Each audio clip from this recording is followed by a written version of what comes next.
I would like to discuss 10 basic comma errors that I often find in my students' writing. Commas are used to make sentences clear. Remember that commas do tend to be overused. Be careful to not use the comma unnecessarily. If the rules do not apply, then do not use the comma. The first rule, commas must be used to separate 3 or more items in a series. The comma before the word "and" at the end of the list is optional. Example, her room was cluttered with books, clothes, shoes, comma, and magazines. Or in this example, she took sandwiches, fruit, cookies, and drinks to the company picnic. The second rule, commas are used after introductory phrases. Notice you will hear a pause after the introductory phrase. Example, after studying for the exam, comma, Joe ate his dinner. Or in this example, when I did not get my raise at work, comma, I made an appointment to see my boss.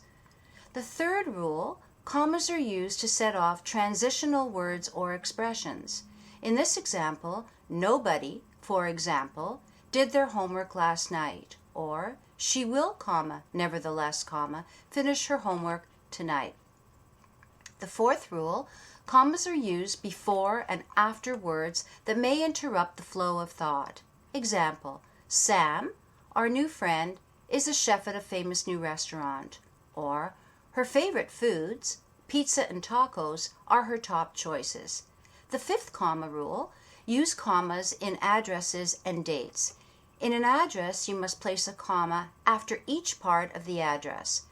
Do not put a comma between the province or state and the postal code or zip code.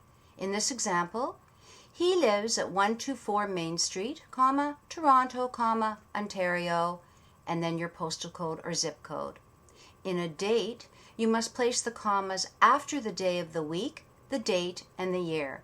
Example, the party on Tuesday, comma, January 12th, comma, 2009, comma, was fantastic. The sixth rule is to remember to use commas when writing an informal letter after the opening and the closing. Example, Dear Betty, comma, or in this closing, yours always, comma. The seventh rule is to use commas with direct quotations. You must place quotation marks around the exact words spoken and use commas to set the quotation from the remainder of the sentence. In this example, John said to Mary, comma, I cannot marry you. The eighth rule is to use a comma when you're addressing a person to set off a name. Example, John, comma, you are late again. Or in this example, you, Mr. Green, will be our guest speaker. The ninth rule is to use commas for short expressions such as well, yes, no, sure, oh.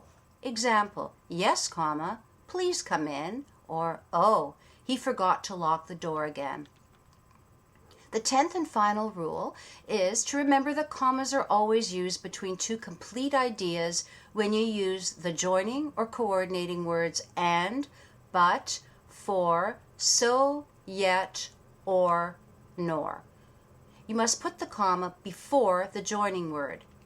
Remember that both thoughts must be able to stand independently.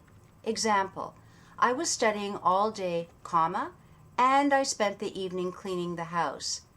Please note that in this above example, both thoughts can stand independently.